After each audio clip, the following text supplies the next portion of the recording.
I'm Mishka and welcome back to my channel. So in today's episode, everyone, we are going to be continuing with Cinderella Phenomenon, and we have just started chapter 4. So of Rod's route. We got like 4 more boys to do, so I think it's time to get a move on with this. As a lot of you know, I've started incorporating this series back into my channel. I did it a really long time ago. It was probably a year ago I did it, and then just like every 5 months I would post a video of it, and then I wouldn't do that again. And so just now that I'm back, I wanted to include this again. So yeah, everyone, this is what we're going to be doing today.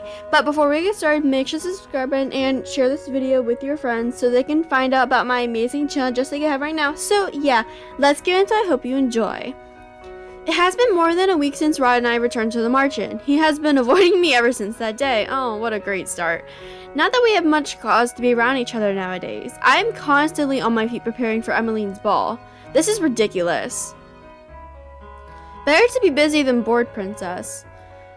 I stopped for a moment to better balance the pile of fabrics that I am carrying. One of the maids has ordered me to bring this to a designated room so that it can be sorted out. I am being reduced to fetching and carrying, and I have made no progress on accomplishing my first good deed. Aww. I doubt that simply following orders from the other maids will help me get my first good deed. I feel a shuffling in my pocket and then notice Delora peeking her porcelain face out. Better to obey rather than disobey, at least. You're not going to get a good deed being stubborn. Anyway, you've got to put yourself out there a bit more, princess. You can't just do whatever is convenient for you. That's not good. Delora has been no help at all. Wait, I recognize this place. Isn't this where your room is? I stop in front of the door to my old bedroom. Ever since I came here, I have been ignoring this room, now wanting to see what the king did to it during my absence. Do you not want to go in? Why should I? It is not as if it is my room anymore. Oh, you're no fun. Aren't you curious about how it's changed? I would be lying if I said that I wasn't. I guess a little peek would not hurt. Oh, it's the same. I step into the room and close the door behind me. It is like stepping into the past. The room is exactly as I left it. It seems completely untouched. Moments later, Delora is standing before me in her human form. It looks like someone's been dusting in here. Strange, considering no one should remember who this room even belongs to. I glance around, eyes wide. Everything looks the same. I put the fabrics that I'm carrying down on my bed and make my way to the shelf where my dolls are displayed. My eyes pause on a specific doll. Ooh, pretty. This one was not here before. Delora raises an eyebrow. Maybe you just don't remember that one because she wasn't very memorable? You do have a lot of dolls after all. No, I know each of my dolls by name. This one is definitely new. She looks very similar to the dolls I saw at 𝐕𝐢𝐬𝐿's shop. I quickly turn at the sound of the doorknob. My eyes move to Delora, but she has already turned into a doll and tucked herself into a corner of the shelf with the rest of my dolls. Emmeline stands in the doorway, eyeing me curiously. Marie, what are you doing here? I made a mistake and I thought I was supposed to bring these fabrics here. I hope she does not see through my lie. Emmeline shakes her head, smiling. It is not your fault, Marie. You're still getting used to the palace and its many rooms. I got lost here all the time when I first arrived, too. This room is interesting, though. Father expressly ordered that it be kept clean, but otherwise undisturbed. Why would he say that? He won't say why, but apparently this room is very special to him. Maybe it belonged to someone he cherished. Cherished? What a joke. Still, I cannot help but feel hope at her suggestion. I don't think Father would like either of us being in here. We should leave soon. I only came here to put a ribbon on one of the dolls. One of the dolls? Oh my god, bro. I'm sorry if y'all can hear my parents. Like, it is not quiet in my house at all. Yes, I put one of my dolls here. She walks past me to pick up the doll I did not recognize. I bought this. I know Emmeline always visited 𝐕𝐢𝐬𝐿, but I did not think she liked dolls. She has always preferred receiving and buying books, so why does she have this doll? Do you like dolls? Well, I mean, I don't mind them, but I don't usually buy them for myself, no. So why did you buy this one? Emmeline looks at the doll with a sad smile and shakes her head. I'm not sure. I bought it as a gift, I remember that much. I was going to give it to someone who liked dolls, someone I wanted to befriend. I don't know why, but it feels right to leave the doll here until I can remember whom I was meant to give her to. Aww. Emmeline is silent for a moment, but she turns to me with a bright smile. I know you have a delivery, oh my gosh, to make, but could you come with me to the palace entrance first? Mother is still busy talking with the cooks, so the fabrics can wait. I resist the urge to glare at her. She better not be dragging me around to do yet more errands. I'm expecting a delivery and I might need your help. I thought so. I have no choice but to nod. Of course.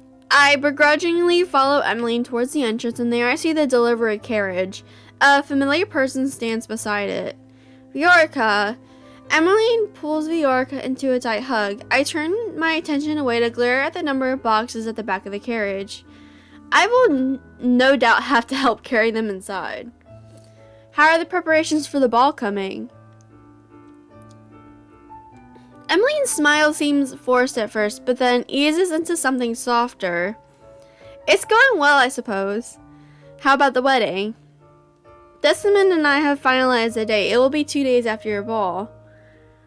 I can't wait to see you in your wedding dress. These two always talk about so much when they get together. I ignore their chatter as I walk up to the carriage to observe the boxes piled inside. What is in the boxes? Oh. 𝐕𝐢𝐬𝐬𝐿 reaches out to grab one. She hands it to me. I'm helping with the ball decorations. I came by with part of the order today. Part of it? Careful, it's a bit heavy. I take the box from her hands and nearly stumble. This is heavy. Emmeline should have the male servants do this. Queen Ophelia placed quite a large order. I brought the more fragile decorations first. What? Oh, the glass Bibles and vases? Oh no. I grip my teeth as I shift the box in my arms in an attempt to make it easier to hold. I thought you worked at a toy shop? Yes, but we also have aisles dedicated specifically to party decorations.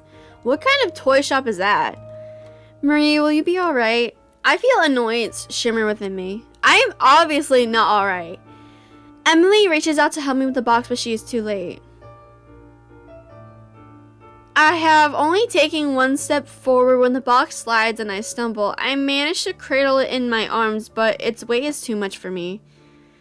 Before I hit the ground, I feel strong arms around my waist, pulling me back upright. The box is taken from me. Oh, bro! Oh my god! Wait. It's Rod! My heart and mind are racing, and for a moment, I cannot comprehend what has just happened. Are you alright, Rod? I glance to the side and am shocked to see Rod standing there. The expression on his face gives nothing away, but with our close distance, I can see some flicker of emotion in his bright eyes. Concern. Marie, I'm so sorry. Are you okay?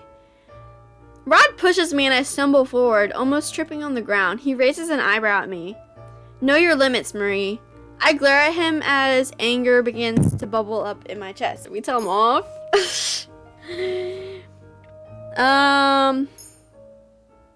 Just stay silent. I clench my fist and take a deep breath to try and calm myself. I will not stoop to his level. He is the one being cruel here, not me. You shouldn't have stubbornly tried to carry something that was too heavy for you. I will not take responsibility if you get hurt. Rod, you shouldn't be angry with her for trying to help me. It was my fault for giving her something so heavy. 𝐕𝐢𝐬𝐬𝐿, what are you doing here? Rod's voice is still cold. 𝐕𝐢𝐬𝐬𝐿 looks startled by his tone. I only came here to deliver some of the decorations for the ball. And you let Emily and her maid carry these things on their own? Rod, this is not her fault. I am the one who chose to bring Marie with me. I underestimated the size of the delivery. 𝐕𝐢𝐬𝐿 was just delivering the supplies. At least she admits her mistakes. I never thought Rod would be so stubborn. Emmeline's expression softens as she looks at her brother. She looks sad. Rod ignores her and picks up the box I had been carrying. He begins to walk away before he suddenly stops and glances back at me. Come on. Rod? We're going to call some servants to carry these boxes in. He turns around and begins to walk away. I am Emmeline's personal maid, not his. I glance at Emmeline, who nods her head. I really am so sorry. Thank you for helping my brother Marie. I courtesy ever so slightly before running after Rod. Rod, wait. He picks up the pace as if trying to lose me. I turn the corner and barely stop myself before running right into Rod's back. What now? Why are you so angry at me today? I've barely even spoken to you. Your mere presence is enough to darken my mood. I glare at him and cross my arms. Funny, you call me cruel, but right now you are worse than I ever was. I don't need someone who hasn't even managed a single good deed to lecture me. Bro. I have to try very hard to resist the urge to slap him. You were supposed to help me get a good deed. As I said before, I never agreed to this. I still refuse to help you. Rod starts walking again. I hurry after him. I cannot help but recall how cold he was with 𝐕𝐢𝐬𝐿 earlier. I thought they were friends, but he treated her like this at the toy shop too. Why were you so angry with 𝐕𝐢𝐬𝐿 earlier? No reason. I raise an eyebrow when Rod quickly answers the question. Then you were cold for no reason. You have such a princely disposition. Rod frowns but has no rebuttal for my words. You must be generally cold and unfriendly. Excuse me? That would explain why you treated 𝐕𝐢𝐬𝐿 as you did. I thought you two were childhood friends. 𝐕𝐢𝐬𝐿 was always closer with Emmeline than with me. We may have been friendly once, but we've since become distant. Distant? It is none of your business. I pause as we pass by my door, remembering that I had left both the fabrics and 𝐸𝐿𝐴 inside. I make my way to the door and open it. What are you doing? None of your business. Period. Enjoyed your field trip? I frown when I see her sitting on my bed in human form. What would you have done if it wasn't me? Us witches have a sense for these things. 𝐸𝐿𝐴. Rod slowly enters the room. It's nice to see you here, Lady 𝐸𝐿𝐴. Nice to see you too, little Seppi. Why are you here? 𝐸𝐿𝐴 shrugs as she inspects her nails. I thought it would help the princess here since someone doesn't seem very willing. Rod furrows his eyebrows at her. I didn't... Yes, I know. You didn't sign up for this. But do you really think you have a choice, Rod? 𝐸𝐿𝐴 looks at Rod pointedly. You know the consequences if this fails. Rod looks away, expression conflicted. Consequences? What are you talking about? Consequences for not helping me with my curse? Rod sighs heavily before turning back to 𝐸𝐿𝐴. He does not pay attention to me. I am not the right person for this. Doesn't matter what you think. The princess thought you were, so suck it up and do your job. Rod is silent for a few moments before he finally faces me, looking resigned. I will help you then, but don't expect me to change my opinions of you. I shrug at him. My god. It's not like I was expecting you to in the first place. 𝐸𝐿𝐴 grins with clear triumph. Good talk. Rod sighs. In order to achieve your good deeds, you're going to need to mend what you broke before. I feel I already know what he's going to say. My sister has always wanted to be your friend, so you must do just that. Show her kindness and you may be able to get your first good deed through her. Show her kindness, 𝐸𝐿𝐴 decides to stay in my room for the time being, saying that she believes Rod will be able to help me for now. Later, I make my way to the dining room with the fabrics and see Emmeline and 𝐕𝐢𝐿𝐴 inside. Marie. I see you have the fabric, thank you. 𝐕𝐢𝐿𝐴 takes the topmost sample of fabric and begins to inspect it as Emmeline walks up to me. Where's Rod? He returned to his studies. Oh right, he has history lessons today, and I am yet to finish my history homework, which is due tomorrow. As Emmeline muses aloud, I ponder what Rod told me earlier. I must become 𝐸𝐿𝐼𝐻's friend, but is that really a good deed? I hope Rod didn't send the servants out before he went back to his room. I wanted to tell him that 𝐕𝐢𝐬𝐻 and I already called on guards to bring the boxes inside. Maybe he decided to start his lessons earlier so he can make your dance lesson this evening. Dance lesson? Father wanted to hire the best dance instructor in Angielle, but I honestly feel more comfortable with Rod teaching me. He's a good dancer, so Father has allowed it. That is a surprise. I did not know Rod could dance. He used to prefer singing, but then Ophelia trails off. I know that she is talking about the Fairytale Curse, but I do not expect her to divulge such information to a maid like myself. He has decided to focus on his dancing for the past few months. Ophelia glances down the fabrics, then looks up at me and smiles. Marie, would you mind helping me with this? I obediently walk over to the fabrics Ophelia wants me to look through. There are apparently samples for the tablecloth that will be used during the ball. This is going to be a long day.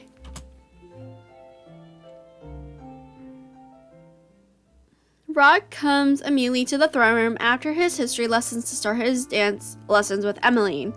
I am only standing here because it is my responsibility as her personal maid to watch over her as she practices. I watch as she steps out of rhythm and Rod sighs at her. You're doing it wrong. That's the 10th time. Sorry. Again. They start from the beginning and I am unable to stifle my own sigh when 𝐸𝐿𝐼𝐻 messes up the same step again. This would make the 11th time. I really am terrible at this. Would you rather have the royal dance instructor teach you? He has more experience teaching than I do. Oh no, I really do want you to teach me, Rod. I am sorry that I'm such a slow learner. You were always good at everything, singing, dancing, cooking. Prince Rod cooks? Yes, Rod does cook. He's very good at it. You didn't have to tell her that, Does it really matter? I love bragging about how talented my little brother is. Aww. I see a tinge of pink in Rod's cheeks as he turns away. Is he embarrassed? Aww, he looks so cute. 𝐸𝐿𝐼𝐻 looks down at the floor, her smile smaller. I wish I was as talented as you, Rod. I had always thought 𝐸𝐿𝐼𝐻 was overly optimistic. She always seemed to bounce back with a smile no matter how many times I pushed her away. Now I cannot help but reconsider that thought. Still, seeing her like this only irritates me. Pitying yourself will get you nowhere. Not everyone can be perfect at everything when they first start out.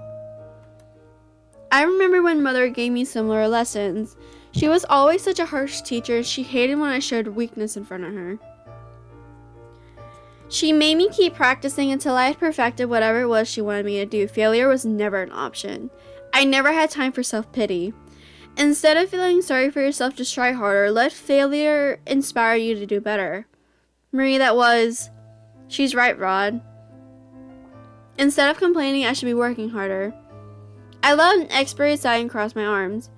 You always look at your feet whenever you reach the underarm turn. Instead, focus on counting your steps and let Prince Rod lead you.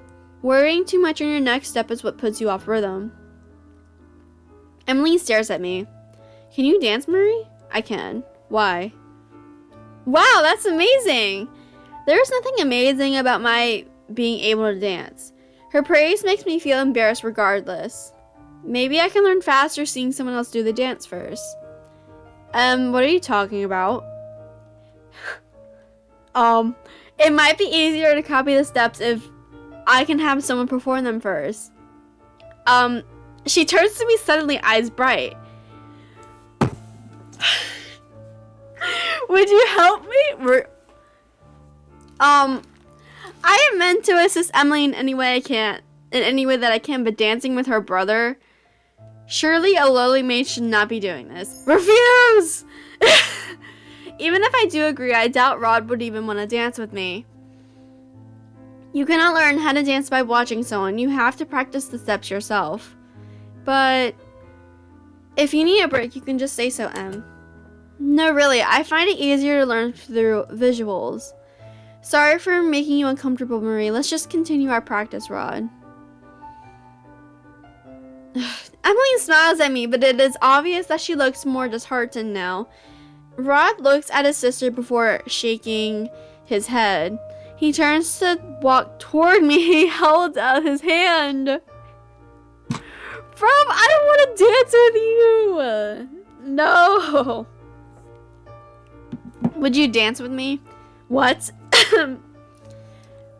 Rod leans closer to me and speaks in a low voice. Play along, this is just for Emily. He's actually curious about your dancing, princess. I'm surprised when 𝐸𝐵 suddenly whispers to me. I can tell it is 𝐸𝐵 by the change in the pitch of voice. Oops. Sorry, Rod. Rod glares at 𝐸𝐵 before looking at me again. Well. Oh my god. I shift my gaze to Emmeline, who is practically beaming. I sigh and take Rod's hand. I know Emmeline does not like treating me as a mate, but this is a little too much. Fine, just this once. Oh! That looks so uncomfortable. Oh my gosh. I put my hand on his shoulder and he places his hand on the small of my back. Rod looks at me but quickly averts his gaze. Oh my god. Is something wrong? I didn't think I would ever have to dance with you is all. Neither did I.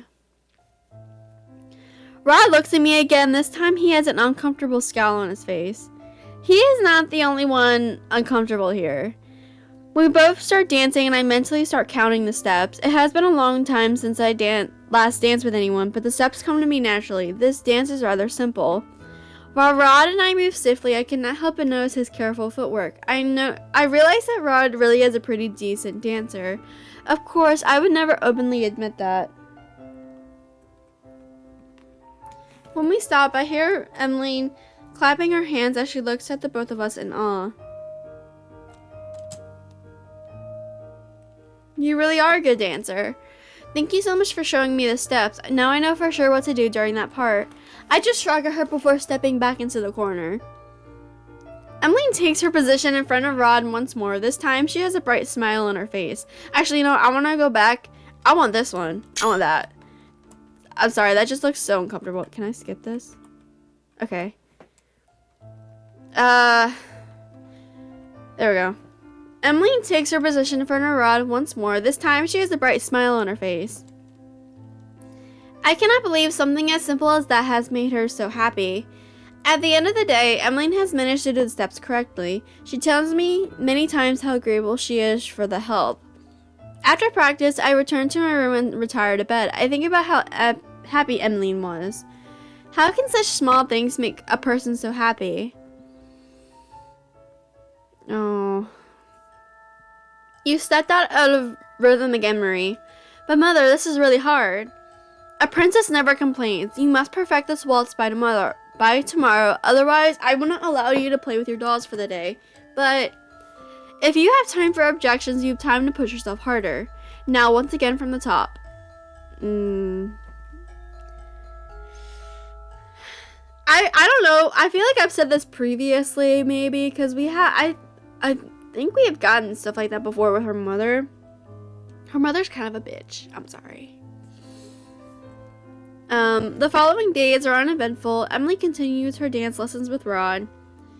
Her steps are still far from perfect, but I can tell that she has improved since my demonstration with Rod. Meanwhile, Rod still chooses to ignore me most of the time, though I have noticed that he is less cold than usual. At least he does not snap at me for no good reason anymore. Though Delora is no longer assisting me, she insists on staying in my room more often. She says that there is something important she wants to investigate, and I cannot even guess what it might be. I prefer not having her around anyway. Her constant chattering makes it difficult to focus on anything. Right now, I am still trying to figure out how I can achieve my first good deed. Almost 3 months have passed since I was first cursed, but I have yet to complete my first good deed. These are my thoughts as I head back to my sleeping quarters after dinner that night. Emily excused me long ago, insisting that I go to my own room before she went to hers. I'm walking down the hallway when I notice Rod heading down a familiar path. I follow after him. Are you going to the march-in? Rod jumps and turned around. The surprise in his face quickly fades into annoyance. Don't do that again. And no, not today. Since I came here, I found out that Rod occasionally sneaks out of the palace at night through the secret passageway to go to the march-in. Even now, I am still confused as to why he goes there. He said before that he had given up on breaking his curse, which makes me wonder why he still visits. It also makes me wonder why he would refuse to break his curse in the first place. Is he okay being the way that he is, or is his curse just really difficult to break? Why were you cursed, Rod? I am not answering that question. Why? I cannot help you break your curse if you refuse to tell me anything. I told you before that I do not need your help. But I chose you as my partner. You help me and I help you. It is highly likely that breaking Rod's curse will also count for a good deed. Rod scowls at me and crosses his arms. I'm afraid that this isn't how it works at all. The sound of footsteps keeps me from coming back with a retort. We both turn to see 𝐍𝐸𝐸𝐿𝐴STR approaching us. Prince Rod, good evening. Good evening, 𝐍𝐸𝐸𝐿𝐴STR. 𝐍𝐸𝐸𝐿𝐴STR turns to me and raises an eyebrow. Shouldn't you be attending to Princess 𝐸𝐸line? Rod silences me with a look. He moves to stand in front of me, shielding me from 𝐍𝐸𝐸𝐿𝐴STR's gaze. We were just about to go to her. Let's go, Marie. Oh. Rod strides away, and I quickly courtesy 𝐍𝐸𝐸𝐿𝐴STR before following after Rod. I can still feel 𝐍𝐸𝐸𝐿𝐴STR's eyes on my back as I walk away. I try my best to suppress a shudder. Rod and I walk through the hallway in silence. We both stop in our tracks when we hear the clattering of silverware. I look around and realize that the sound has come from behind a set of doors that is slightly open. The dining hall. Oh no! That's 𝐸𝐸line's voice.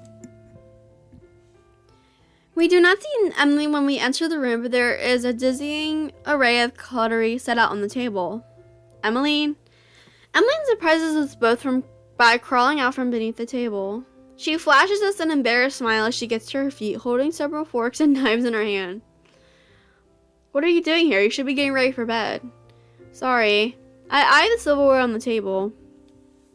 I thought I could practice before I sleep today.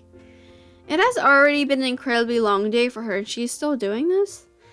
I watch as 𝐸𝐸line puts the cutlery back onto the table in the wrong places. You need to rest, Em. I will after I practice the placement one last time. She smiles at him before returning to the table. I don't know why a person would need so much cutlery. 1 fork, 1 spoon, and 1 knife should be more than enough for every meal. And all these glasses, if I recall correctly, this one is for water, this one is for red wine, and this one is for white wine. Point out her mistake or give her the correct answers. Give her the correct answers. That flute is for champagne, the other one is for sherry. Oh, right.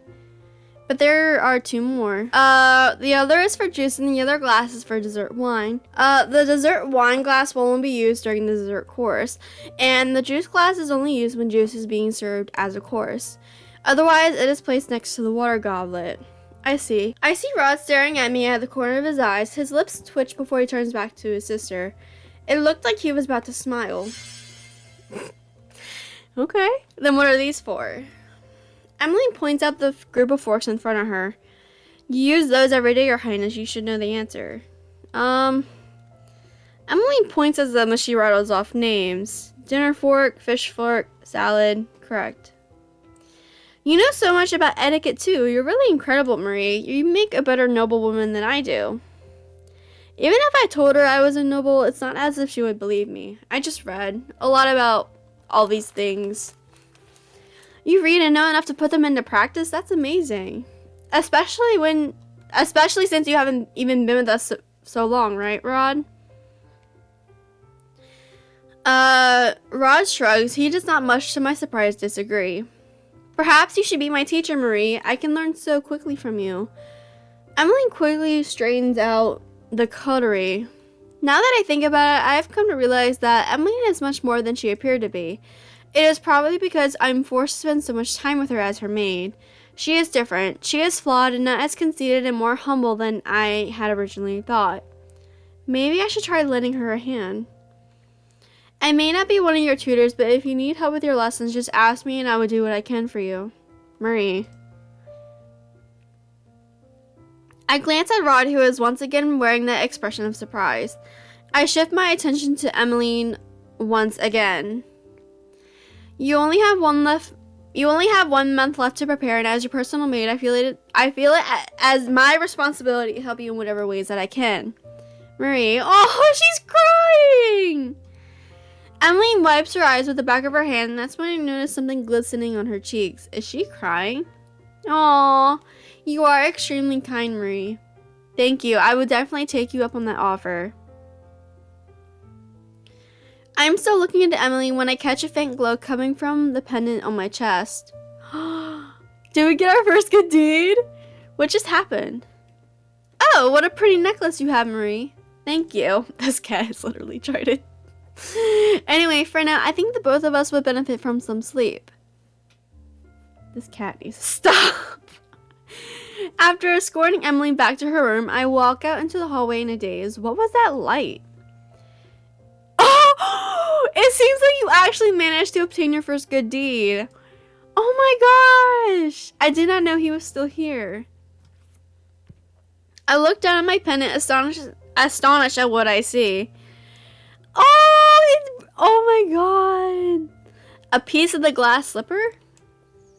I gingerly touched the new piece that is hanging next to my existing glass slipper pendant. It is real.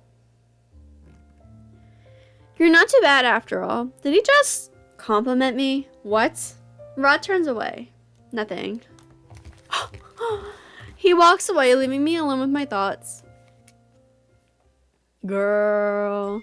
Chapter 5, Secrets. Oh, wow. So I just checked my recording, and I'm only at like 35 minutes. So I just thought, as like an extra special thing, let's just go ahead and do chapter 5. Why not? Good morning, Your Highness. Would you like to play with us? You want to play with me? Yeah, come play with us. We'll all have lots of fun. Well, please, just for a little while. Maybe I can. Marie, what are you doing here in front of the gates? Mother. Good morning, Your Majesty. We were just wondering if the princess wants to come play with us. No, Princess Marie does not want to play with you. But Mother, I do. Enough idle chatter. We must go. It is almost time for your dance lessons. But, Marie, do not make me repeat myself. Yes, Mother. Wow. Her mother didn't let her do anything. It is still dawn when I wake up. As much as I want to continue sleeping, I have no choice but to get up and prepare for the day. The last thing I need is an annoying lecture from the head maid. I have almost become accustomed to waking up this early, even if I do not enjoy it. As soon as my preparations are made, I begin to make my way toward Emmeline's room should she wake early.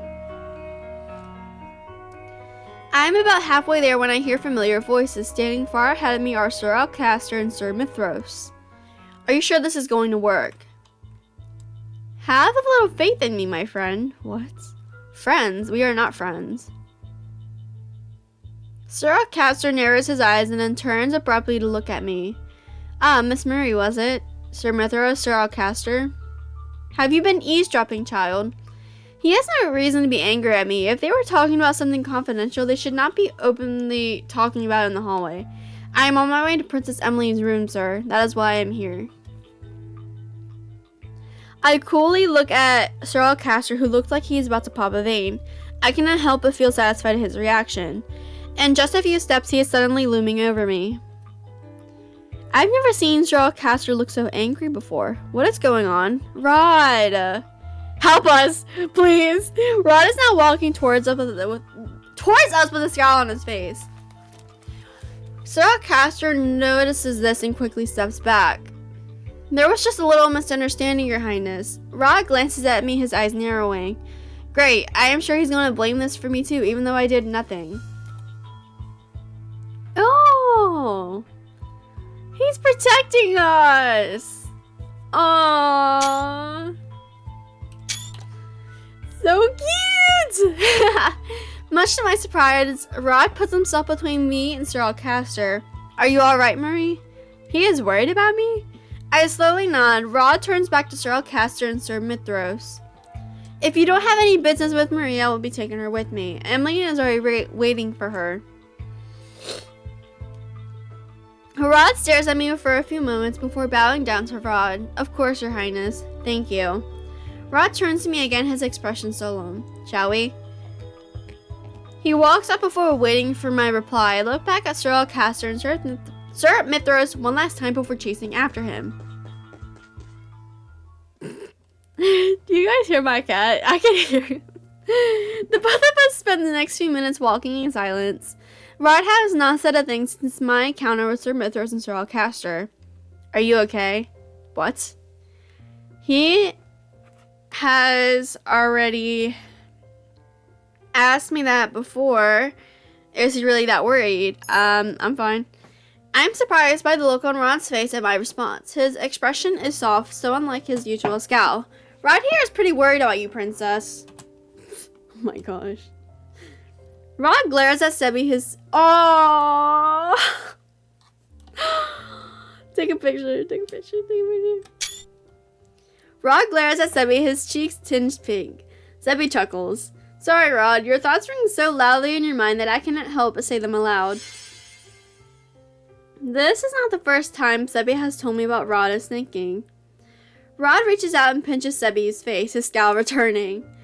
Ow, ow, ow! I'm sorry, okay, but next time try not to think too loudly. You said that Emmeline was waiting for me. I did not expect her to be up so early. Where is she? I lied. What? He lied to help me out of that situation? Why are you helping me? I can hear my cat. Because while you're here, you are my responsibility. I may loathe the role, but I will still uphold it. Besides, you don't need a reason to help someone in need. Help someone in need? I remember Parfait and Delora telling me before that being good often involves helping others who are in need. Now that I've helped you, I'll be taking my leave now. I have fencing lessons to attend. You do fencing? Rod starts to walk off, but then stops and turns back to me. Don't get yourself into more trouble. I won't be there all the time to save you. I glare at him and cross my arms. I am not some damsel in distress, Your Highness. I do not need your help. Rod snorts before turning away from me and walking away. Later that day, I watched Emmeline finish her etiquette lessons. I can tell that the teacher is impressed with her progress. Emmeline is able to correctly name all the glasses and cutlery. She is not so slow a learner. I had come here earlier in the day to better teach Emmeline about proper dining etiquette. It turns out that my lesson was valuable. You have shown great improvement, Your Highness. I'm glad that you have been diligent with your studies. No doubt you'll be ready for the ball soon. Emmeline smiles, her cheeks turning pink. Thank you. I wouldn't have done it without the help of a friend. Aww. Emily glances at me briefly and smiles gently. I really owe her a lot. That is wonderful. I am so glad you have such a dedicated friend, Your Highness. Friend? Is that really what I am to her? But princesses do not have maids as friends. A royal does not mingle with commoners, especially not with servants. Mother told me that before. Emmeline does not treat me as a maid, but she cannot possibly think of me as a friend. After the teacher gives Emmeline several books to study for their next lesson, she ends the lesson and excuses herself. Emmeline approaches me and grabs my hands. Thank you so much, Marie. I wouldn't have passed without your help. All I did was repeat the things your teacher taught you. But you're different. I raise an eyebrow at her. Different? I tend to get nervous in my lessons. My teachers are strict and intimidating. I cave beneath the pressure. But with you, well, I feel more comfortable around you. It's probably because we're almost the same age and your lessons feel more casual. So thank you. I'm very grateful to you. She looks down at the ground shyly. I hope it's alright that we're friends. I furrow my eyebrows at her. Why would you even want to be friends with a maid? You're supposed to be making friends with the nobles, not the servants. Emmeline frowns and I can feel her deflate. She walks toward the window and sighs. I tried. They may not say anything, but I can feel them slightly judging me. I wasn't born a princess, and I feel that they judge everything that I do. They think that I smile too much, that I'm not regal enough. They feel that I'm too clumsy or too cheerful. Well, Emily definitely does not act like a noble. I cannot say I blame the nobles for being skeptical of her. Being with them suffocates me. I do my best to act like a princess, but the way they all look at me, it's as if they're waiting for me to make a mistake. Then they'll all have an excuse to jeer at me. Every girl dreams of becoming a princess, and yet this is not my dream. I really just miss being a normal girl. I miss my freedom. I look at her thoughtful. I think I can understand what Emmeline is feeling. Just like me, she was thrown into a world she was not ready to be a part of. Right now, we have no choice but to fit in. She never wanted my title in the first place, yet I accused her of stealing it. Have you told your mother how you feel? Emmeline shakes her head. No, not the king either. I don't want them to think that I'm ungrateful. That's why I'm trying my best to become accustomed to all of this. I cross my arms, but you are not happy. I'm not. Everyone just assumes that I'm happy because I smile a lot. She barely opens up to anyone, and yet she opened up to me. Had I been given the chance before I was cursed, I would have never listened to her. You should just tell them how you feel rather than just keep it to yourself. Otherwise, the stress will continue to accumulate on your shoulders.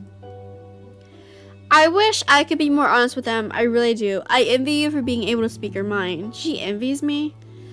Emmeline takes a deep breath and sighs. The frown fades with a sigh and is quickly replaced by a fragile smile. I'm sorry for ranting to you like that. I must have bored you with my story.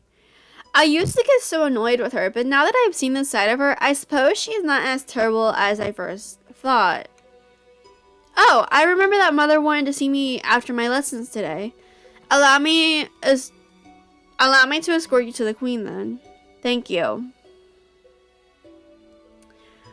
Ooh, I wonder what this is going to be about.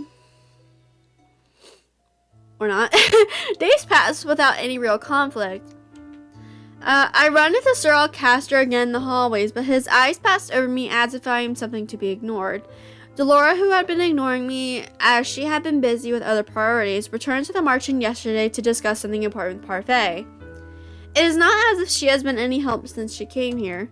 She mostly stays in my room while I run around doing errands for Emmeline and taking on other chores as they are handed to me.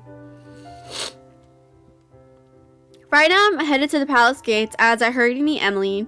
She is going out to town to meet 𝐕𝐢𝐬𝐿 again, and I was told to meet her here. Prince Marie! I turn around to see Fritz walking in my direction. Ever since I told him to refer to me by my name, he has been stumbling over not using my title. I rarely see him, but when I do, we do not have much time to discuss anything. Can I help you with anything, Fritz? It's been a while. Have you managed to complete one of your good deeds? Days after I had originally run into Fritz, I managed to have a quick conversation with him regarding my curse. It has been a long time since that conversation happened. Recently, I've barely seen Fritz. I hear rumors that he has been reassigned somewhere outside the palace. I show him my pendant and point at this piece of the second glass slipper. I managed to get one several days ago. Marie, that's wonderful. I knew that you could get one. Only 2 more and then I can break this curse. Ah, Fritz. Miss Marie, I did not think the two of you were acquainted. We both turn our heads at the same time when Mithros suddenly appears from around the corner, the usual smile on his lips. Sir Mithros? Fritz, I believe 𝐍𝐸𝐿 is looking for you. Right, sorry. Marie, I must take my leave now, of course. Fritz bows to Sir Mithros before walking off, leaving me alone with Sir Mithros. Mithros does not say anything but continues to smile at me. His staring makes me feel incredibly uncomfortable. Is there something on my face? Excuse me. I courtesy and start to walk off when Sir Mithros calls my name. Marie. Yes. I just wanted to thank you for your hard work and dedication to our princess. I looked at him, puzzled by his sudden gratitude. Don't worry, everything will soon be remedied. Excuse me? My apologies, I did not mean to keep you. What the hell? He completely ignores my question. He dipped his head slightly before turning and walking away, the smile still on his face. What was that all about? Oh my god. Rod and Emmeline are already waiting for me outside the carriage by the time I arrive at the palace gates. Rod has his arms crossed and looks at me irritable. His face is perpetually stuck in that scowl, it seems. You are late. My apologies. You're so grumpy, but you've been late many times before too, Rod. Rod just shrugs his shoulders as he turns and heads into the carriage. Emmeline sighs before looking at me. Shall we? Of course. Let's go!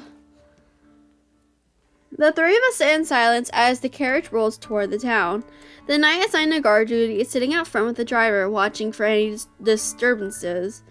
Emmeline glances forlornly out one window while Rod silently looks at the other as he rests his chin in the palm of his hand. I notice Emmeline pausing to glance at Rod every now and then, looking restless. Finally, she breaks the silence. Are you still mad at me that I asked you to come along to visit 𝐕𝐢𝐬𝐬𝐿? You could have declined the invitation, Rod. And if you would only tell me what happened between the two of you, I would do my best to remedy the situation. Rod notices me looking at him and scowls. He returns his moody gaze to the window. I have nothing to say, Em. But you used to be good friends with 𝐕𝐢𝐬𝐬𝐿 too, Rod. But then, ever since you were... Emmeline stops herself, but I know she is referring to his curse. After that day, you kept your distance from her. Then, when you found out about the wedding, you became even colder towards her. Even 𝐕𝐢𝐬𝐬𝐿 is worried about you, Rod. She worries that she might have offended you somehow. Emmeline. There was a hint of warning in his tone. Is it possible that 𝐕𝐢𝐬𝐬𝐿 is related to Rod's curse, considering the timing? Emmeline opens her mouth again to say something, but then suddenly stops and returns to the window, her expression mirroring Rod's own gloom. We are all silent until we arrive at the toy shop. Emmeline, good to see you again, and you too. Marie, was it? I nod in acknowledgement. 𝐕𝐢𝐬𝐬𝐿 nods politely at the knight who stands guard at the shop door. It's just the two of you today?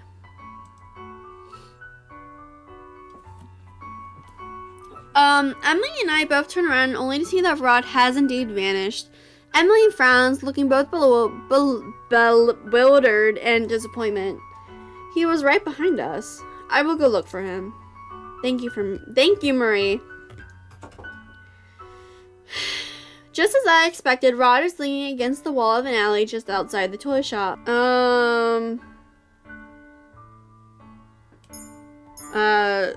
Just stay with him, I guess. I mean, why would you want to talk to him?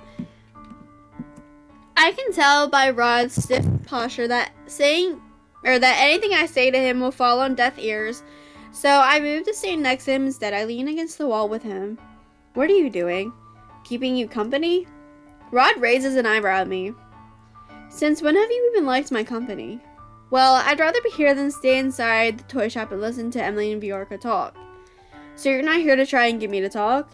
Well, it's not as if you would answer any of my questions. I've tried forcing you to talk and know how ineffective it is. But I will be here if you do want to talk. Rod eyes me suspiciously. Since when did you start listening to others? Well, when you're the personal mate of someone who enjoys talking, you learn to listen.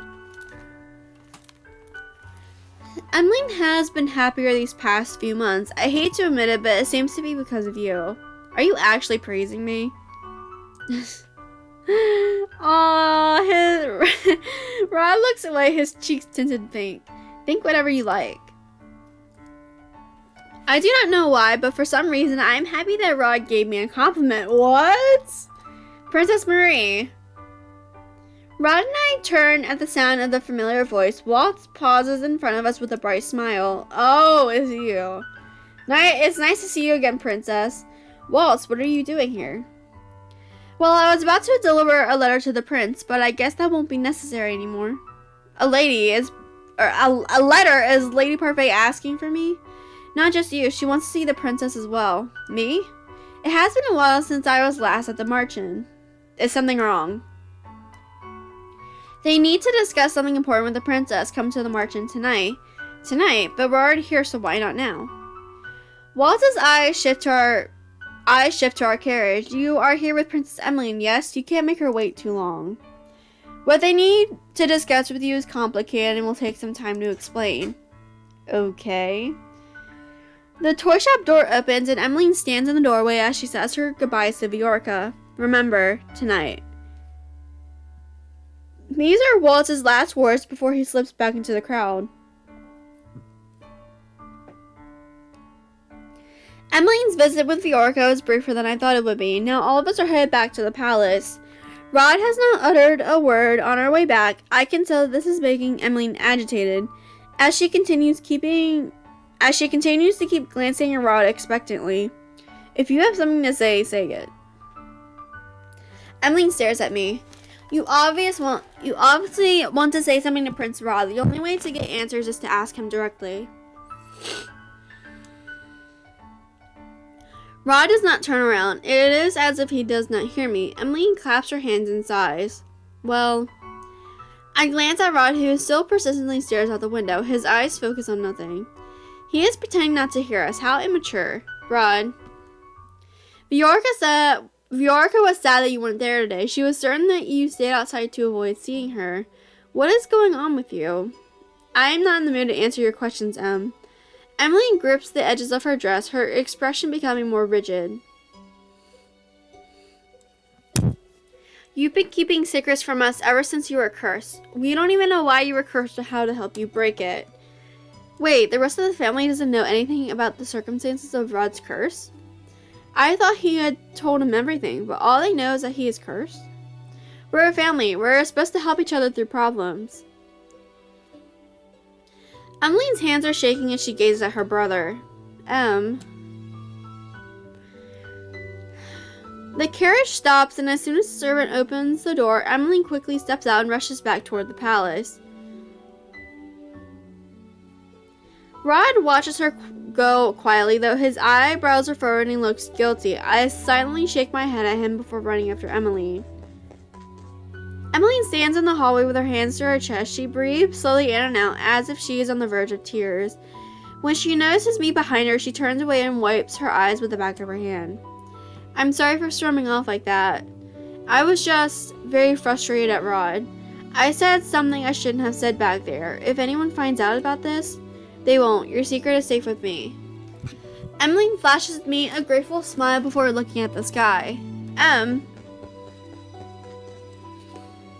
One moment Rod is running down the hallway, the next he has stopped in front of us and is trying to catch his breath.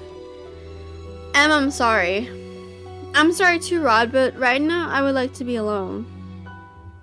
Of course. I'm sorry, Marie, but could you leave me for now? She does not even wait for my answer before walking away, leaving me alone with Rod. You made her cry, Rod. I'm fully aware of that.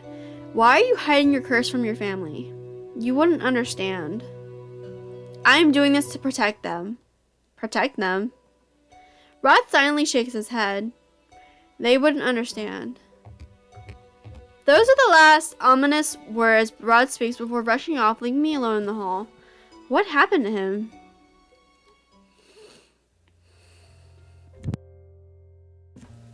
The hallways are silent at this time of night, as most everyone in the palace prepares for bed. I am now on my way to our meeting place. Rod told me earlier to wait for him here. I had thought that he would make me go to the marching by myself after what transpired with Emmeline, but I was wrong. Emmeline was so upset today. I have never seen her like this before. I turned my thoughts back to the march and to what Walt said earlier. I wonder what Parfait wants to talk with us about. I feel my heart beating erratically against my chest. Why do I feel like something bad is going to happen?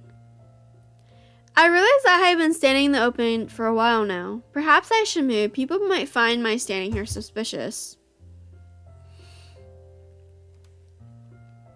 I start walking again and am surprised when I feel a hand close around my wrist and pull me into the darkness. I open my mouth, but a hand muffles my scream. Shh! Rod. Rod's gaze is icy. He speaks quietly, but I can feel the anger shimmering beneath his words. What if someone saw you just standing there? Have you even thought about how they might get suspicious? His tone is so accusatory that for a moment I cannot find my voice. But then he is right. I should have been more careful. Sorry. Rod stares at me surprised. What? I never thought I'd hear you apologize, especially to me. Oh, well, at least I know how to apologize, unlike you. And why would I ever have a reason to apologize to you? Because you've done nothing but treat me coldly, even when I've done nothing to personally attack you. Rod scowls at me but does not say anything. Instead, he sighs and takes my hand, pulling me after him. Right, girl? But what? Let's go before the guard sees us. Oh my god. Bro. Ah! I have no energy to argue with Rod, so I allow him to pull me along. I'm sorry. What? He apologized to me? Don't make me repeat myself. I did not hear you clearly. If there's one thing I know about you, is that you're not deaf. Of course I'm not. Shh, someone will hear you. I glare at Rod, but he does not respond. Princess, your hand is really warm. Rod freezes in place and glares at Sebby, who seems to be shrugging. Your thoughts are too loud, Rod. Through the dim lights, I can actually see a faint blush on Rod's cheeks. You are blushing. I am not. He lets go of my hand and starts to walk toward the secret passage with me trailing behind him. We look around to make sure no one is in sight before we both slip inside. I follow closely behind Rod in silence. My eyes move upward to the little bunny plush hanging on his shoulder. Sebby, I've been wondering, have you ever talked with Rod's family as yourself? Rod suddenly stops and scowls over his shoulder at me. What? I am asking Sebby, not you. No, I don't, Princess. Rod doesn't want me to talk with others since he thinks that I might say something unnecessary. So much for that. You still speak even when it is unnecessary. He's blushing. In the dim lighting of the tunnel, I think I can see a faint pink in Rod's cheeks, but it is probably a trick of the strange lighting. Rod is right. Sebby has blurted out his thoughts more than a number of times. You are not doing a very good job. Sebby sighs. How can I not when Rod hears thinking too loudly? It makes my head ache. You get headaches? That's not the point. The point is that when he thinks on something too long, his head becomes cloudy and really full, like it's going to explode. That's what I got to explain for him. He's not good at expressing his thoughts, so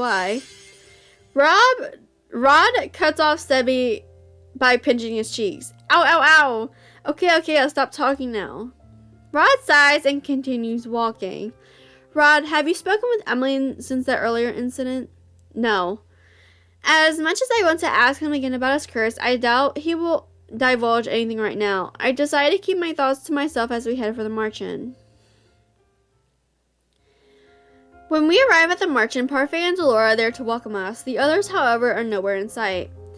It's been a while, Princess. Thank you for bringing her here safely, Prince Rod. Where is everyone? They're all resting in the rooms for now. It wasn't necessary that they be here for what Delora and I wanted to discuss with you. I will be staying in the tavern then. Rod is about to head for the tavern when Delora stops him. You don't have to leave. What we're going to say involves you two since you're staying at the palace as well. Rod looks at her curiously but asks no questions. Parfait and Delora gesture us over to the settee where we all take our seats. This is something Rod and I must know because we're in the palace. I have a bad feeling about this. I think there's another person at the palace. Before we start, I would like to congratulate you on your first good deed, Princess. Delora told me all about it, and I can see the extra piece on your necklace as well. Parfait smiles at me, her eyes filled with pride. Her faith in me rekindles the dwindling confidence I had. If only you'd seen how happy Delora was when she announced it to us. You didn't have to go into specifics, Parfait. Oh, are you embarrassed, Delora? Why are you happy? She smiles at Delora teasingly before turning back to me. Anyway, I know you can do it, Princess. Only 2 more to go and you can break your curse. Yeah, keep up the good work, Princess, and you too, Rod. So, what is it that you wanted to discuss with us? I conducted a little investigation while I was with Marie in the palace, and I found out something important. Something important? Oh! I knew it! I discovered that there is a witch in the palace. A witch in the palace? I felt a tinge of magic while I was there. It was faint, but definitely there.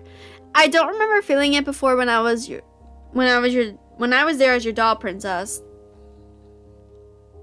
It seems that the witch is using a glamour to hide himself or herself from us. A glamour is a magic that only very experienced witches can cast, which means the witch we are dealing with is no ordinary witch. They have the potential to be very powerful. What would a witch be doing in the palace in the first place? The witch could be after the king, but what? Parfait and Delora glance at each other looking conflicted. It is Parfait who faces me first, her expression grave. I'm afraid there is some other possibility we must make you aware, princess. And in order for us to explain it, we must give you the truth. Bro, you cannot leave it there. Chapter 6. The truth. Okay, you know what? We're gonna continue with this because I wanna actually know what this is, bro. Okay. I might end the episode though after this because my voice is actually starting to hurt me. And I think I've been I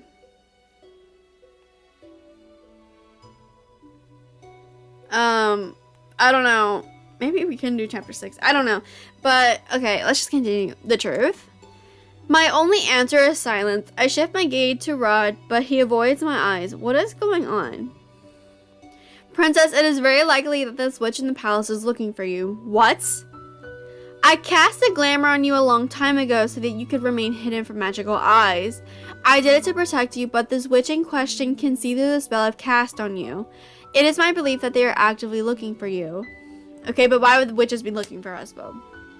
That make no sense. I close my eyes and massage the temples of my head as I feel a headache coming on. Wait, you said before that the witches want their curses unbroken, but this sounds as if they have another motive altogether. What reasons could they have for trailing me? The Cinderella has been without a bearer for a long time, ever since the end of the war. A new bearer, however, will soon arise, and the crystal is ready to support them. Some of the witches, the wicked ones, want to make sure that the Cinderella continues to spread darkness, even with this new bearer in charge. Okay, but what does that have to do with me? Delora crosses her arms, her expression grim. The title of the bearer is passed down from one descendant to the next. Princess, the last Cinderella bearer was the late Queen of Angielle, your mother. I feel my blood go cold. What? As you are the queen's daughter, you are the next heir. Come your 18th birthday, you will inherit the title of Cinderella bearer. Mother? A witch? Impossible! Why would you spout such lies? What? We're a witch! Girl, have some of your magic spout out now. Wow, oh my god. I narrow my eyes at them, searching for some hint that they are lying to me. Delora and Parfait never turn their sad eyes away from me. Rod glances at me briefly before turning away, looking uncomfortable. Hildur, your mother and I used to work together to maintain balance, but then the witch hunt drove her mad and turned her heart to ice. But she never used any magic. I would have known if she was a witch. It's possible that you did in the past, but then it seems she erased all your memories of her true identity. Delora was already able to ascertain that most of your memories of her had been snatched away. Hildur needed you to remain obedient so that when you finally did inherit her role as the bearer, you would continue to do as she wanted. Wow. My thoughts feel as if they are spinning endlessly on an axis. The real reason I cursed you was to see if you were truly capable of goodness, princess. Hildur's influence clung to you even after her death, and we fear that you would continue her previous work. That Angielle might once again fall into darkness if you were not able to help the dark emotions in your heart. So then you would curse me because you were terrified of what I would do if I became the bearer as I was. My only answer is silence. Now I understand why people hate me. It was because I'm my mother's daughter. I cannot help but reach out to touch the pendant on my necklace as a feeling of dread washes over me. We know that there is goodness in you, princess. We only wanted you to realize it by breaking your curse. Parfait's eyes looking guilty. It was a selfish act on our part, I know. But we cannot risk another great war. They believe I would have plunged the world into a war. I turned to Rod, who has yet to speak since the conversation started. Did you know about all of this? Everyone knows the story of the Tenenbaum witch and her daughter. Everyone except for me. I glanced down at my hands, suddenly feeling numb. I am a witch, and I will become the Tenenbaum's next bearer. Just the thought of it makes me sick. I think back to my childhood. I can still recall the glares that everyone gave me when I was a child. They were scared of me because I was my mother's daughter. And what about the king? Did he never love me because I was the daughter of a witch? But if that is the case, if my mother was so wicked, then why did the king marry her in the first place? Hildur threatened to kill the woman that he loved if he did not marry her. She threatened to kill Ophelia. Ophelia? So the king has loved Ophelia from the very beginning?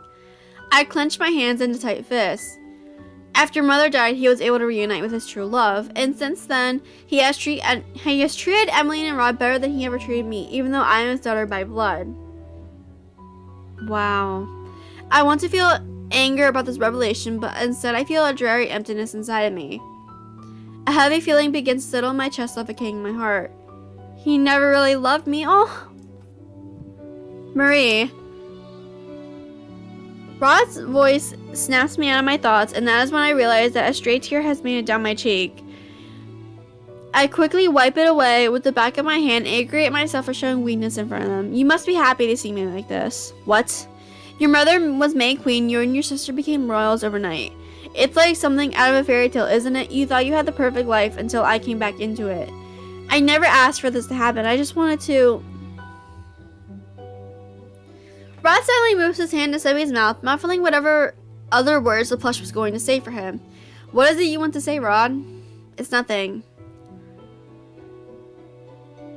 I can assure you, however, that the power that comes with the crown has always been irrelevant to my family and I.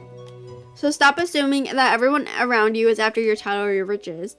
Did your time with my sister not teach you anything? I'm about to angrily retort when I suddenly stop my heart sinking. I have already recognized that Emmeline is more complex than I thought she was, and she has also told me that she never wanted to be a princess. My mother wouldn't have married the king if my father was still here. Dolores looks between the two of us and sighs. And here I thought your relationship had improved. Now it seems like it's back to square one. I cross my arms and turn away annoyed. Do you have anything else to add, Parfait? If not, I would like to return to the palace. Princess. Stay vigilant and be careful about who you trust. Trust? How do you know whom I trust? What makes you think I even trust you? The anger that I was expecting earlier suddenly rises to the surface. For all I know, Parfait and Dolores could be feeding me lies, playing me with the way that Dolores did when she first cursed me. I don't expect you to believe what we've told you. Perhaps it was not yet the right time to reveal everything to you, but please, you need to be careful. I stand up and look at them, my arms now hanging limply at my sides. How am I meant to trust anyone when all of you have been lying to me this entire time? Marie. If you don't believe this, then try asking the king who Hildur truly is. I never even thought about asking the king about Mother. Rod, you should watch your back too. It's possible that the witch in question could be plotting something against the royal family as well. They have been in the palace for a long time after all. She looks at me, then at Rod, her expression somber. I won't be able to stay with you anymore. I had to pick up and leave a few days ago because I was certain he caught a trace of my magic. He probably already has. I understand. Anyway, Marina's right to return to the palace now. Someone may notice your absence if you're gone much longer. You two should leave now. Let us know if you notice anything unusual. I will. We'll see you again soon, Princess. Remember, stay vigilant. Rod and I leave the marchand in silence. Here in the secret tunnels, we are suffocated under even more silence, but still neither of us makes an effort to speak. I am still stuck inside my own mind, sifting through my troubled thoughts. I cannot reconcile the fact that the wicked witch who led the witches during the war was my mother. I did not even realize how many people hated my mother until after she had passed, and they spoke about how cruel a queen she was. I never understood why, since she has always been the perfect person in my eyes. I never connected my mother with the Tenenbaum bearer, but what Parfait and Delora just told me makes sense. Was I living a lie all those years? A lie that my mother crafted so that I remained cold and bitter even after she passed away? And Delora and Parfait say I am meant to inherit the power of the Tenenbaum from my mother. I do not want that burden. I almost bump into Rod's back when he suddenly stops walking. He turns around and looks at me with a serious expression. I cannot help but feel judged beneath the weight of that gaze. If you are going to tell me that you never wanted me as your partner because my mother was a witch, then I wasn't going to say that. What? I won't lie. The first time I saw you, I thought you were like your mother. You were cold, harsh, and selfish. I never wanted to have anything to do with you. That was why I was so against this partnership, but you've changed. He's smiling. Rod's expression softens. As you and Em have grown closer, I have seen that you are not like your mother. She speaks fondly of you, and I can tell she really enjoys your company. That's why, even if I do not have plans to break my curse, I will still do what I can to help you break yours. It's the least I can do as your partner. I stare at Rod in shock. This is the first time he has ever been so nice to me. But why are you staring at me like that? I'm only doing this because you're important to my sister. Rod turns away, his face beet red. Liar. Rod reaches up to pinch Semi's face. Ow! Oh, do we compliment him or thank him? Let's compliment him. Who would have thought you were actually capable of being nice? What? Was that supposed to be a compliment? Yes, you are always so grumpy. I don't even think that I've seen a genuine smile on your face before. I can say the same for you. Birds of a feather flock together then. Rod stares at me dumbfounded. I cannot help but smile a little at his expression. She smiled. Do you really dislike the fact that we are so similar? Rod is still staring at me wide-eyed. You just smiled. I did not? Rod thinks your smile is pretty. Oh! What? I do not. You two really are the same. I take a deep breath to calm the erratic beating of my heart. Anyway, I still want to help you with your curse, Rod. Why do you refuse to break it? Rod stares down at his feet, expression melancholy. Because I cannot. Rod stops and shakes his head. He says something else, and I do not probe him anymore, especially not after seeing the distant look on his face. We walk through the corridor and back to our rooms after we say our goodbyes. I wonder what Rod was going to say. Mother, look! Eleanor got me this gift. Eleanor? She is my maid and my friend. Princesses don't make friends with their servants. But she is really nice. She even taught me how to braid my hair. Like, those servants are only nice to you because you are the princess. They only pretend to be your friend so that they can have power over you. But Eleanor, what reason do I have to lie to you? When have I ever lied to you, little one? You have never lied to me. That's correct. Tomorrow, I will remedy the situation and will hire a new maid. You are not to befriend this one no matter what she says. But Mother, are you arguing with me, Marie? No, I am sorry, Mother. Wow.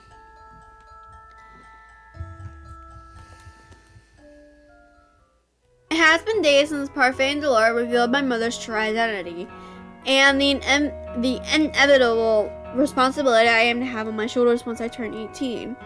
I have been trying to ask the king about Mother, but he is even busier these days than he was before, and it is impossible to find a single moment in the day to speak with him. The fact that I am a maid makes it even harder to garner his attention. When I am not on break, I continue to do my duty serving Emily. Right now, I am accompanying her as she practices her walk and posture. Ophelia has been helping her, pointing out any mistakes she finds. I know how hard this is, dear. I had to go through the training as well before I married the king. Emily allows her shoulders to slouch as she lets out an exasperated sigh. I've always hated these lessons. I thought my posture was fine, that this is supposed to refine it, and yet all these lessons that I've been doing is hurting my back. Oh, Emmeline, you'll get the hang of this. You just need to keep practicing. But Mother, I've had the same lesson before. Why must I do it again? Because you slouch when you walk, and that is unbecoming of a princess. Emmeline scowls at her mother, and Ophelia's frown falls away as she bursts into laughter. Mother, you're not helping. The atmosphere in the room is far from heavy as Emmeline and her mother continue to conduct their lessons. It is almost the exact opposite of the lessons I had with Mother. Mother always got angry when I made even the smallest mistakes. I know this is hard, but as the crowned princess, all eyes will be on you during the ball.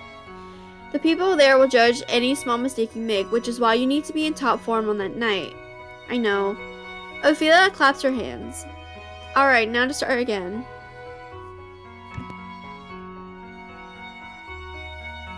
Emmeline groans before heading to the far wall and straightening her back. She takes a deep breath, puts a book on her head, and begins to walk again. The book falls from her head on her third step. She sighs, moves back, and starts the process again. Neither of us break Emmeline's concentration by speaking. We stand idly by and watch as she tries time and time again.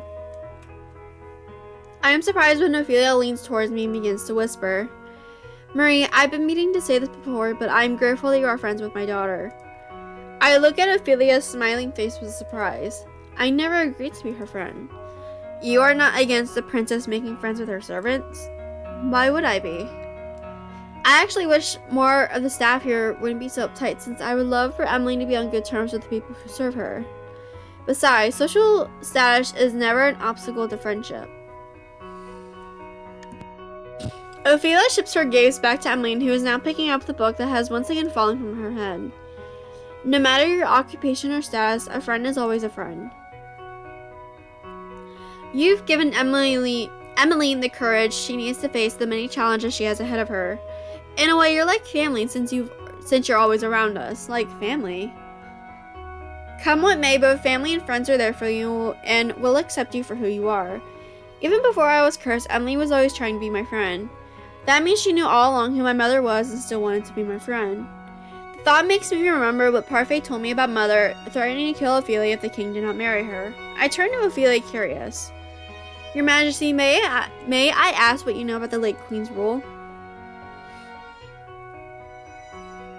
Ophelia looks at me quizzically, so I quickly add a thoughtless lie.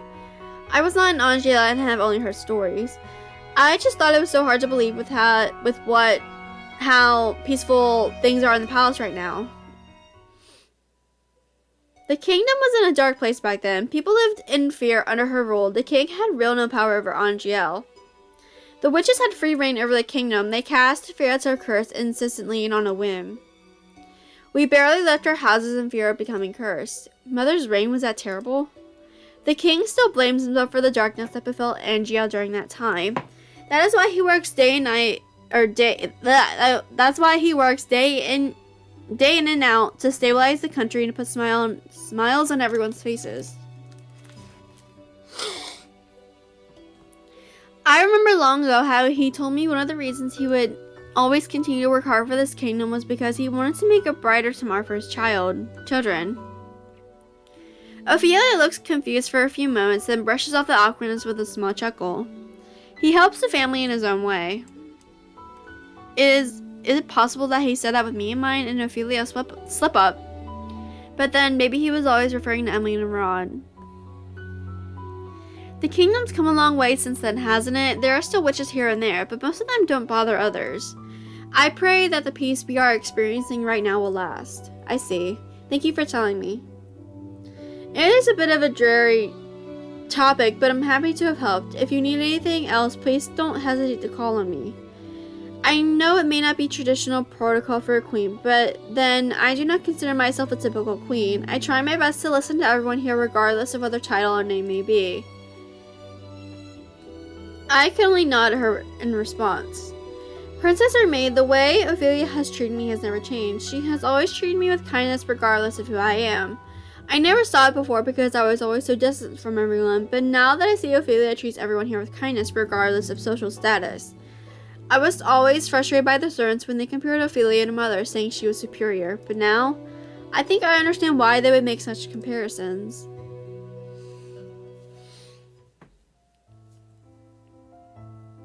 Emily dismisses me after my lessons, and I begin to head back immediately to my room. I have just turned a corner when I notice 𝐸𝐴₂ standing before me, scowling. Watch where you're going, child. I quickly avert my gaze, not wanting confrontation. He always looks at me so strangely, almost like he can see into my mind or is trying to. My apologies, 𝐸𝐴₂. 𝐸𝐴₂ nods his head at me stiffly before walking off. You are pardoned, princess? What? I turn to stare after him, but he has already turned the corner. My blood becomes cold. Was that just a slip of the tongue? But how else would he know that I'm the princess? Is it possible that he is cursed? No, somehow that does not seem right. But if he doesn't have the Fairytale Curse, could he be the witch that Dolores warned me about? What reason would he have for unveiling his identity then, unless he just wants to intimidate me further?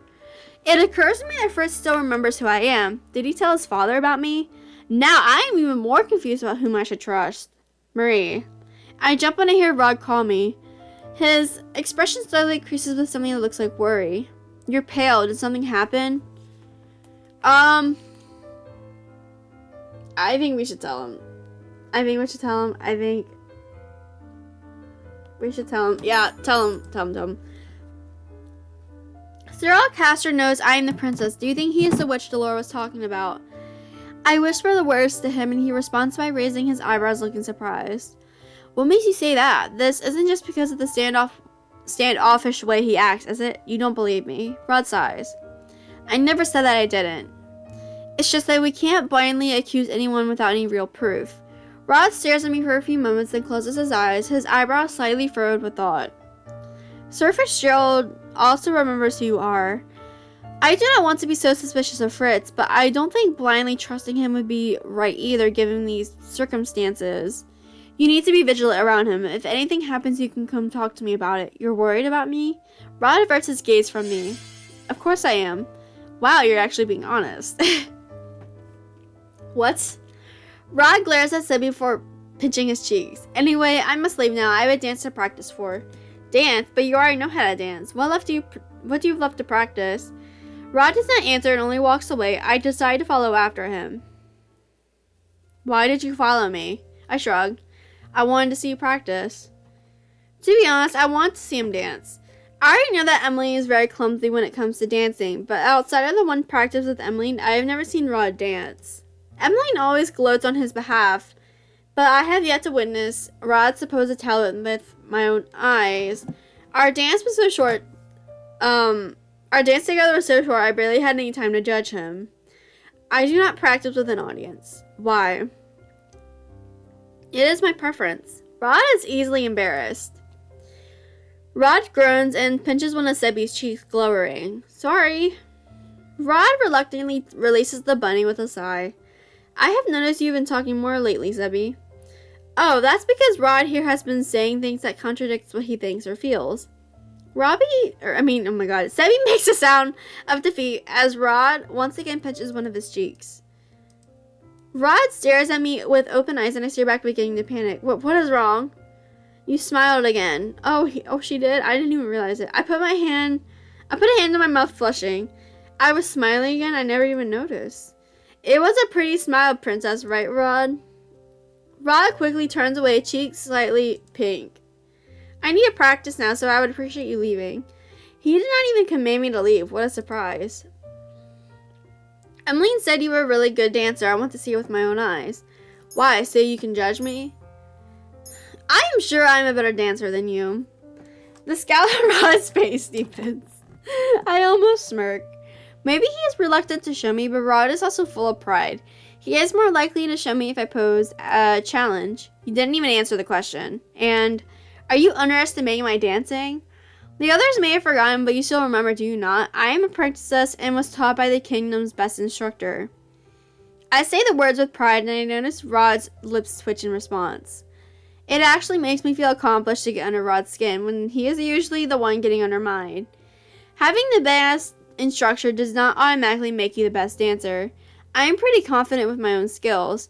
Say what you want, but I will refuse to believe you without any proof. I still say that I am a better dancer than you are. Rod steps forward and pulls me suddenly into his arms, taking me by surprise. He looks at me clearly determined. Fine then, you'll have your proof. I'll make you swallow those words with this dance. We shall see. Rod starts leading the dance. He glides us into the imaginary rhythm of a waltz. Even without the music, I'm able to count the steps in my head as I follow his lead. This is different from the short dance we showed Emily. Rod's movements are graceful, his touch gentle as he leads me to an underarm twirl. Oh! Oh no. When I come to face him again, I notice the gentle way he stares at me. The usual hardness of his expression is gone, melted into something relaxed. I find myself staring back at him, looking into his eyes. Perhaps Rod does have some gentleness to him. Our gaze does not break as he twirls me. Oh. You have beautiful eyes. Rod's eyes widen as soon as mine do. He abruptly lets go of my hands and steps back. I can only stare at him, my face warm. It wasn't me this time. That was more than just a thought. I swear. Rod says nothing, though his cheeks continue to darken with embarrassment. Oh my. Oh, Emmeline. Rod and I turn to look at Emmeline, who is hovering by the door. Excuse me. Rod quickly walks through the doorway and out into the hallway, leaving Emily and I alone in the room. What just happened? Oh, she's blushing. That was a wonderful dance, Marie. You were watching? I only just saw the last few minutes, but you know, the two of you really did look like a couple. It was sweet. A couple. Oh, you're blushing. I put a hand to my cheek and turn away with a scowl. I am not. Besides, whatever just happened was embarrassing. Do you like Rod? I stare at her. I do not. Also, you're forgetting that I am a maid who could not be with a prince even if I wanted to. He is grumpy and cold. And even though we are not blood related, he is still my stepbrother. If only Emily realized how crazy her words were in the light of the truth. Emily suddenly looks very starry-eyed as she googles at me. Love knows no boundary, dear Marie. Besides, he seems to like you. Your brother hates me. Rod can be a contradiction sometimes. Sometimes he says the opposite of what he feels. It's only when you get to know him as well as I do that you realize what his truths are. I cannot help but think of 𝐍𝐸, who always speaks Rod's thoughts aloud when they are contradictory. He was always so mean to 𝐕𝐢𝐬𝐻 when we were young. He would always bully her for being a crybaby, even though he cried far more often. But then I realized that he treated her far more special than he did anyone else. Back then, I knew that he liked her. I thought that one day the two of them might even grow to love each other, but Emmeline lets out a long sigh as she directs her attention out the window. His attitude towards her has changed ever since he was cursed. Then they grew even more distant when 𝐕𝐢𝐬𝐻 found a lover. Is that the reason why you have been going to the tour shop with Prince Rod? Because you want to bring them back together? Emily nods. The three of us were best friends, the three musketeers. It's not the same without Rod. I keep on asking him what's wrong, but he refuses to tell me. He's always been stubborn, but it's not like him to keep secrets. It's really frustrating because I have no idea what I should do to help him. I thought he was just being stubborn with me, but apparently no amount of prodding, even from his own family, will make him budge. Why is he being so difficult? I hope you do not mind me asking, but what do you know about his curse? Emmeline stares at me for a few moments before nodding. You're my friend, Marie, and I know that I can confide in you. I know that sometimes I am not trusting enough, but I think Emily is still far too trusting. We only know that he has the mermaid's curse.